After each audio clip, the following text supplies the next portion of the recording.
तो मैं आप लोगों को ये फोकस करा रहा था कि अगर आप इसको ध्यान से देखोगे ना तो आपको स्क्वायर्ड एरर मिले। स्क्वायर्ड एरर मैंने आप लोगों को बताया है क्या? ठीक है। तो यहाँ पे स्क्वायर्ड एरर गिनी के जगह पे यूज किया जा रहा है क्योंकि हम क्लासिफिकेशन के अंदर बैठे। तो ये क्वेश्चन बनता है, पूछा जाता है कि स्क्वायर्ड एरर किसको कहते हैं डिसीजन ट्री में, और ये कब निकाला जाए।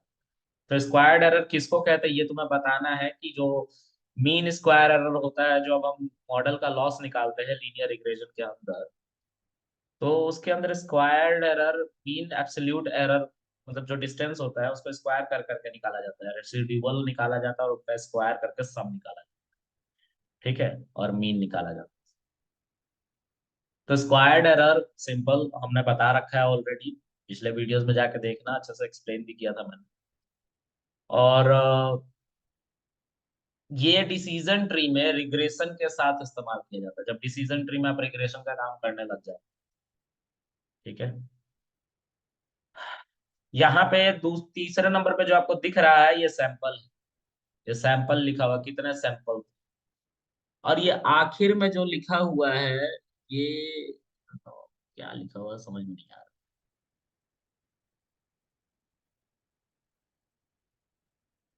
वैल्यू लिखा हुआ है।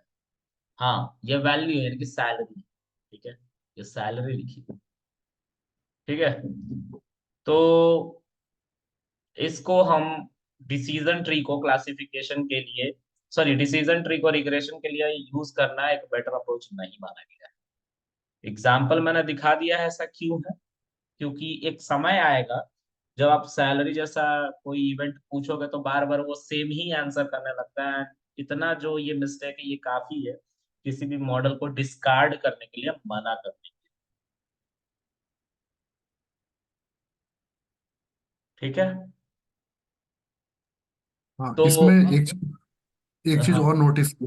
लास्ट में जैसे आपने बोला था ना, 30 इयर्स का एक्सपीरियंस का भी वही सैलरी, और हाँ 40 इयर्स का भी सेम सेम ही दे रहा था।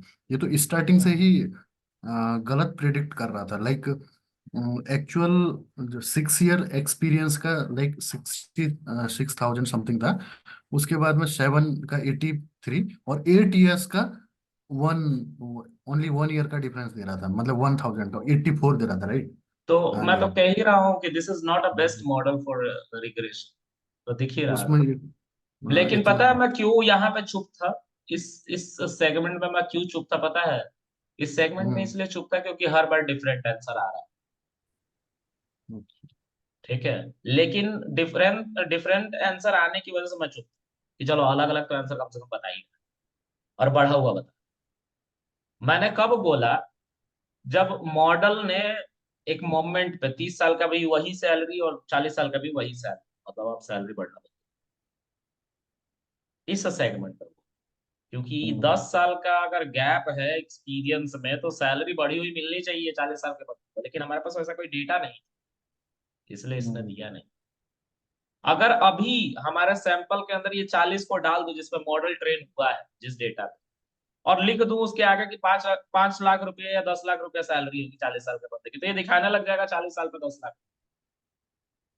ठीक है। तो मैनिपुलेट करना इसको आसान है, और ऐसे मॉडल को हम नहीं अडॉप्ट कर सकते हैं क्योंकि ये मैनिपुलेटिव भी है, कोई भी इसको मैनिपुलेट कर सकता है। ठीक है। हम्म। हाँ। तो किसी को कुछ पूछना है? हम्म। लक्की। Yes sir. यार, हाँ बोलिए सर। सर जैसे कि एक लिमिटेड डेटा है और हमें पता है कि इसका जो हाई रेंज है कहाँ तक है। हम्म। तो उस लेवल पे हम इसका यूज कर सकते हैं। यार, मैं सिंपल कह रहा हूँ एक जनरल बात, जनरल स्टेट, है ना, जो सबके लिए वैलिड हो, वो ये है, डिसीजन ट्री को रिग्रेशन के लिए मत इस्तेमाल करना। अब डेटा छोटा होगा, बड़ा होगा, 2 सैंपल होगा, 3 सैंपल होगा, ये सब बात ही खत्म होगी, ये जनरल बातें पूरी है। ठीक है।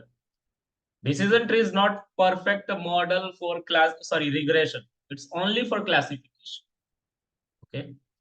और क्लासिफिकेशन में भी हमें एक पॉइंट का याद रखना पड़ेगा, अगर मैक्स डेप्थ तक तुम इसको ट्रेन कराते हो तो प्रोबेबिलिटी काम करना बंद कर जाती है। तो कम मतलब मैक्स डेप्थ तक इसको ट्रेन मत करना, प्रोबेबिलिटी पे काम करने देना, नहीं तो मॉडल तुम्हारा 100% कॉन्फिडेंट हो जाता है, यानी कि ओवरफिट हो जाता है। तो टेस्टिंग डेटा पे खराब रिजल्ट देगा और ट्रेनिंग पे अच्छा रिजल्ट देगा। हो गया मॉडल ओवरफिट, और ऐसे मॉडल को मार्केट में फिर से एक्सेप्ट नहीं किया जाता। ठीक है, ओवरफिटिंग की इन प्रॉब्लम है ज्यादा। दोनों बातों का बहुत बहुत बारीकी से ध्यान रखना, इंटरव्यू में भी पूछा जाता है। ठीक है, कि what is the problem with decision. ठीक है, तो ये सबसे पहले बताना पड़ेगा। और क्लासिफिकेशन और रिग्रेशन दोनों के सेगमेंट में बताना पड़ेगा। क्लासिफिकेशन में तुम्हें ये बताना पड़ेगा ये ओवरफिट बहुत तेजी से हो जाता है, इसीलिए मैक्स डेप्थ को हम खुद कंट्रोल कर लेते हैं कि प्रोबेबिलिटी काम करने लग जाए। बहुत फ्रीक्वेंट क्वेश्चन है कि हम प्रोबेबिलिटी यूज करते हैं अगर हमारा मैक्स डेप्थ तक हमारा मॉडल ट्रेन हो जाता है डिसीजन ट्री में, तो बहुत सारे बंदे कह देते हैं हाँ सर यूज करते हैं, बट ऐसा नहीं। जब काम करोगे इस मॉडल के साथ तो तुम्हें एहसास होगा कि यहाँ पे तो थ्रेशोल्ड काम कर रहे हैं, प्रोबेबिलिटी तो काम कर ही नहीं रही।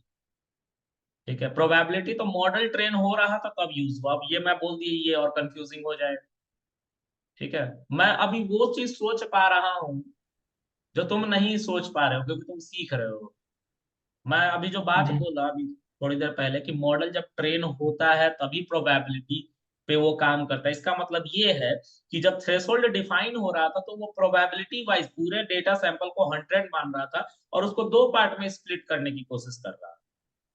ज्यादा से ज्यादा जब वो स्प्लिट कर रहा था, जैसे मान लो 70% डेटा को एक तरफ डाल दिया, 30% डेटा को दूसरी तरफ डाल दिया, ये जो स्प्लिट हुआ इसमें प्रोबेबिलिटी। तो मॉडल ट्रेनिंग के समय थ्रेशोल्ड निकालते समय प्रोबेबिलिटी यूज हुआ था, लेकिन प्रिडिक्शन के समय प्रोबेबिलिटी नहीं यूज। ये कहने का मतलब, इस पे ज्यादा ध्यान मत देना। जब बहुत ज्यादा काम कर लोगे इन सब पे तब तुम्हें इन सब का पता चलेगा कि मैं क्या कह, आगे चलकर समझ में। सर, एक क्वेश्चन और है मेरा यहाँ पे। हाँ ये जो डिसीजन ट्री रेग्रेशन अगर ये बना हुआ है, तो ये किस चीज के लिए फिर बेटर होगा यूज करना? यार, डिसीजन ट्री रिग्रेशन के लिए बना है, वैसे ही समझ लो भलाई टाल दिया है किसी ने। ठीक है यार, रिग्रेशन क्लासिफिकेशन था ना, रिग्रेशन ऐसा है। यूज अच्छा हमने अच्छा। आज तक नहीं किया ना, किसी ने हमसे पूछा यूज करने के, बस इंटरव्यू में ट्रिक करने के लिए पूछा गया है। ठीक है, कुछ खास यूज नहीं है मतलब इसका? इसका क्लासिफिकेशन के अलावा कोई यूज नहीं है, और क्लासिफिकेशन में भी मैक्स डेप्थ पे जाओगे तो दिक्कत है, प्रोबेबिलिटी नहीं यूज होती है प्रिडिक्शन के साथ। ठीक है, ओके, थैंक इसीलिए मैक्स डेप्थ तक मत जाना, मैक्स डेप्थ को कंट्रोल कर लेना हाइपर पैरामीटर ट्यूनिंग की मदद से। ठीक है, ओके। किसी और को कुछ पूछना है? आकाश राजपूत, नो सर। लक्की, नो सर। मुस्कान, ओबितो, प्रेम, सर। बहुत बढ़िया, गुड। सब जीनियस हो तुम। या तो कुछ नहीं समझ में आ रहा है या तो बहुत समझ में आ रहा है। मेरे टीचर जब मुझे पढ़ाते थे तो यही कहते थे, या तो कुछ नहीं समझ में आ रहा है या तो बहुत समझ में। ठीक है, चलो मैं आप पहले पूछ वाले दो। ऑप्शन से सहमत क्या कह रहे हो प्रेम? नहीं नहीं, वो किसी ने बोला कि पहले उससे सहमत हो, किसी ने कहा ना। अ, नहीं ठीक है, मैं एक इस पे क्वेश्चन करता हूँ कि जैसे मैक्स डेप्थ तक नहीं जाना है, मैक्स डेप्थ की वैल्यू हम देते हैं 3, दिया था आपने 2 जो भी है दिया था, हम्म, तो हम्म, इसको आप मैक्स डेप्थ की वैल्यू आप जो दे रहे हैं वो उसी लेवल तक जा रहा है, इसको आप हाइपर पैरामीटर ट्यूनिंग मान रहे हैं, राइट? हम्म, इसको, क्योंकि अगर डेप्थ तक जाएंगे तो वो प्रोबेबिलिटी पे वर्क नहीं करेगा, तो ओवरफिटिंग होने की प्रॉब्लम होगी। मैक्स डेप्थ को आप प्रिडिक्शन में प्रोबेबिलिटी पे वर्क नहीं करती, प्रिडिक्शन में हाँ, प्रोबेबिलिटी पे वर्क नहीं करती। ओनली ट्रेनिंग के टाइम पे वो प्रोबेबिलिटी पे वर्क करेगा, हाँ, ये थ्रेशोल्ड। पूरा पूरा स्टेटमेंट सच है, लेकिन इंटरव्यू में अगर तुम ये बात कहते हो जो मैं कह रहा हूँ, अच्छा, तो ये एक अच्छा मैसेज देता है that you went through the model very well. बहुत अच्छे से तुम मॉडल को जानते हो, और कब वो प्रोबेबिलिटी यूज कर रहा है कब नहीं यूज कर रहा है ये भी समझ आता है। क्योंकि अक्सर ठीक। हम मॉडल जब मॉडल से कोई डेटा सैंपल ट्रेन करते हैं तो हमें नहीं पता होता क्या है, बस लिख दिया नाम डेटा पास किया, फिट किया, बस मॉडल ट्रेन किया, यही करते हैं। ठीक है। ठीक है। इसमें मैक्स वेब की वैल्यू आप लेवल को हम सेट कर रहे हैं, उसको आप हम उसको हाइपर पैरामीटर ट्यूनिंग बोल रहे हैं। इसके हम्म। अलावा और चीज पर हाइपर पैरामीटर ट्यूनिंग क्या क्या हो सकती है इसमें? उसमें है, तुम देखना उसके बारे में डॉक्यूमेंटेशन, मुझे भी देखना पड़ेगा, मैं देख लेता हूँ कहाँ गया।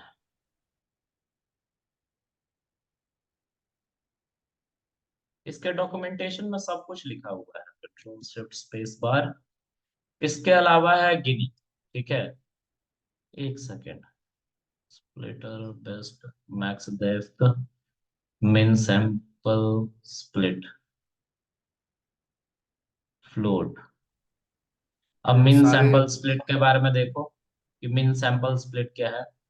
If int, then consider min sample split as minimum number.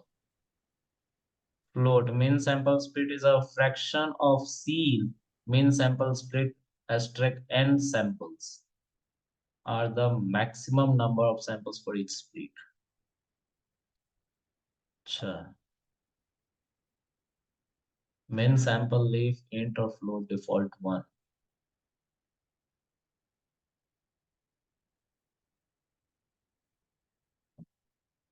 इनको एक बार तुम्हें देखना पड़ेगा डॉक्यूमेंटेशन। ठीक है। ठीक है सर।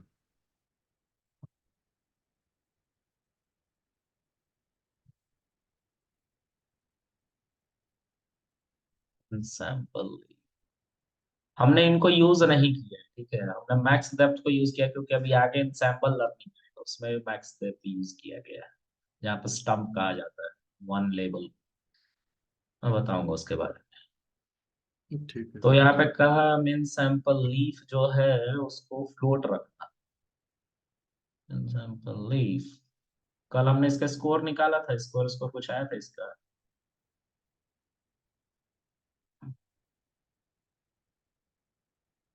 स्कोर निकाला था आई गेस लास्ट में। हाँ, आयरिस वर्जिनिका जो है वो थर्ड क्लास से बिलोंग करने लग गया था, और उससे पहले जब हमने मैक्स डेप्थ तक इसको ट्रेन किया था तो ये फर्स्ट क्लास तक आ रहा, सॉरी सेकंड क्लास में आ रहा। चलो कुछ हाइपर पैरामीटर ट्यून करके भी देख लेते हैं। तो इसमें फ्लोट मानना था आई गेस, क्या था पढ़ना इसको, ठीक है आप लोग। फ्लोट, इफ फ्लोट देन, ठीक है, इसको 0.4 मानते हैं एक बार। ये देखो, इसने वैल्यूज, अच्छा पता है क्या हुआ है? कोई बताएगा क्या हुआ अभी? अभी कुछ हुआ है, क्या हुआ है? यहाँ तुम्हारा जो एक्स और वाई था ना वो बदल गया है। ठीक है, एक्स और वाई जो था तुम्हारा सैलरी हो गया था, याद है ना? डेटा तुम्हें ऊपर से चलाना पड़ेगा यहाँ से। अच्छा,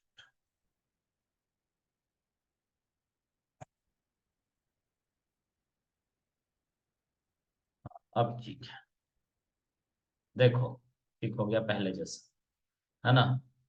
तो यहाँ पे थ्रेशोल्ड को चेंज किया है। ठीक है, यहाँ पे भी थ्रेशोल्ड चेंज। ठीक है, बहुत सारी चीजें बदली गई। देखो आयरिस वर्जेनिका आ गया। ठीक है, पहले क्या था? तो ऊपर देखो आयरिस वर्जिनिका, पहले यहाँ पे आयरिस सितोस, सॉरी वर्सी कलर आ रहा था एक नंबर पे। यहाँ पे आयरिस वर्सी कलर आ रहा था, और नीचे वाले में आ रहा था तीसरा वाला सेम, आयरिस वर्जिनिका। अब सही हो, मैक्स लीव करने से मतलब हम हाइपर पैरामीटर ट्यून कर रहे हैं। देखते हैं थ्री लेंथ के साथ क्या आता है। देखो यहाँ पे आयरिस वर्जिनिका दिखाई दे रहा है, देखते हैं इस पे क्या आ रहा है। आयरिस वर्जिनिका ही आ रहा है। देखो अब हमारा मॉडल ठीक था, दोनों केस में सही बता। यहाँ पे भी आयरिस वर्जेनिका बता रहा है, तीसरा वाला क्लास, और यहाँ पे भी आयरिस, यहाँ पे देखो यहाँ पे हमने चेंज करके रखा है, तो यहाँ पे भी मैक्स लीफ इसको भी 0.40 कर, ये भी बदलेगा, सब बदलेगा। यहाँ गया, अच्छा गलती हो गई क्या?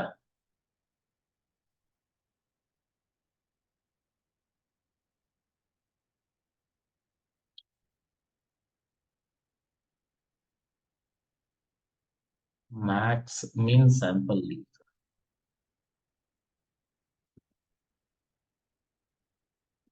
मीन सैंपल लीव,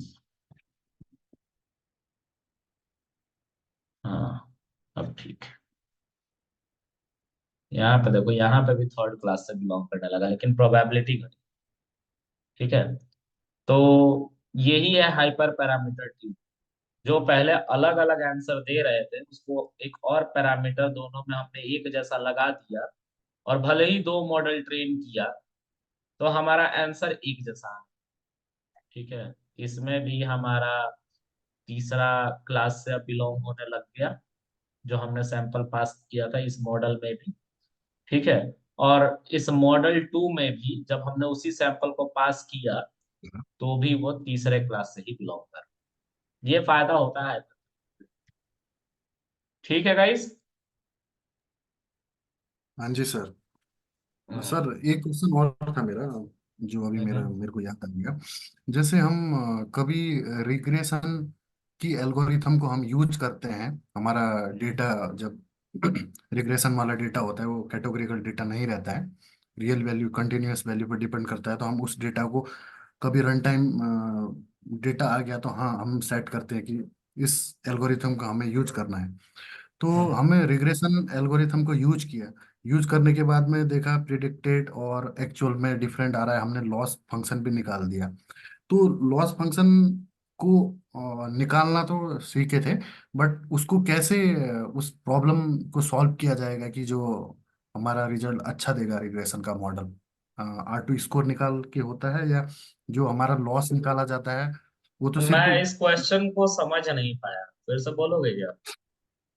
मैं ये बोल रहा हूँ जैसे रिग्रेशन में हम्म क्लासिफिकेशन का एल्गोरिथम यूज करते हैं तो हम ये कंफ्यूजन मैट्रिक्स ये वगैरह यूज करते हैं, तो हम्म रिग्रेशन की एल्गोरिथम को हम यूज करते हैं तो उस टाइम पे हमारा R2 स्कोर निकलता है, राइट?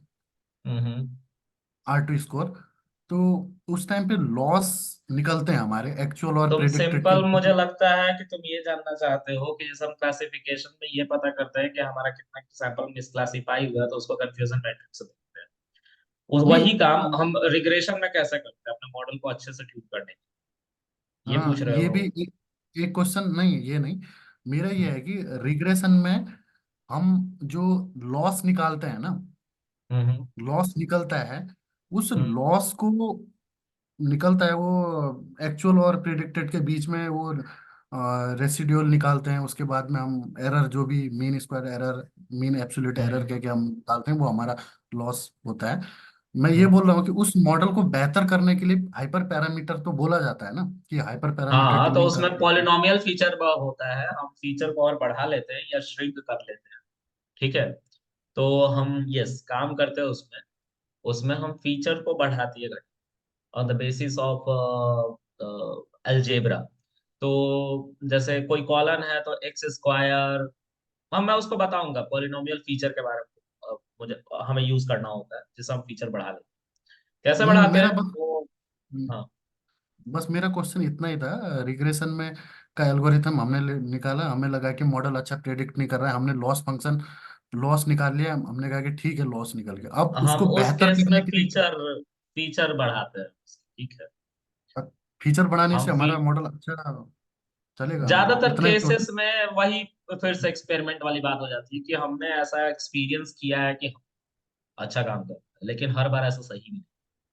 ठीक अच्छा है, अच्छा, कुछ हाँ। और सब दूसरा मिला क्वेश्चन जुला होगा? के जितने भी रिसर्च पेपर तुम्हें मिलेंगे ना, उसमें ये लिखा रहेगा हम्म। Do your own experience with your data. ठीक है, अच्छा जी, जी जी क्योंकि ये करेक्ट। पूरा का पूरा फील्ड ही एक्सपेरिमेंटल, तुम किसी का भी थीसिस पेपर हो। ठीक है, हाँ। करेक्ट। दूसरा क्या था, कुछ और पूछ रहे थे? नहीं नहीं बस हो गया अभी। चलो, तो देखो गाइस, इन सब चीजों को थोड़ा सा एक्सप्लोर करो तुम लोग, है ना? मैंने सब कोड गिटहब पे डाल दिया है। गिटहब पे वही लिंक है, तुम लोग मैं आज फिर से एक लिंक डाल दूँ, ठीक है। और तुम लोग को सारा कोड वहां से मिल जाएगा। मैंने सारा कोड पुश कर दिया है। ब्रांच में सिर्फ एक ही फाइल बची हुई है जो आज मैंने लिखा है, उसको भी पुश कर दूंगा अभी। तो तुम लोग डाउनलोड करके देख लेना, डेटा सैंपल्स वहीं पे है, सारे कोड तुम लोग को मिल जाएंगे। चलो कल मिलेंगे, ठीक है। और फिर देखते हैं आगे। बाय। कल इंसेंबल लर्निंग हम स्टार्ट करेंगे, ठीक है? ठीक है चलो sir ji, bye thank you. Bye. Okay okay bye. Bye.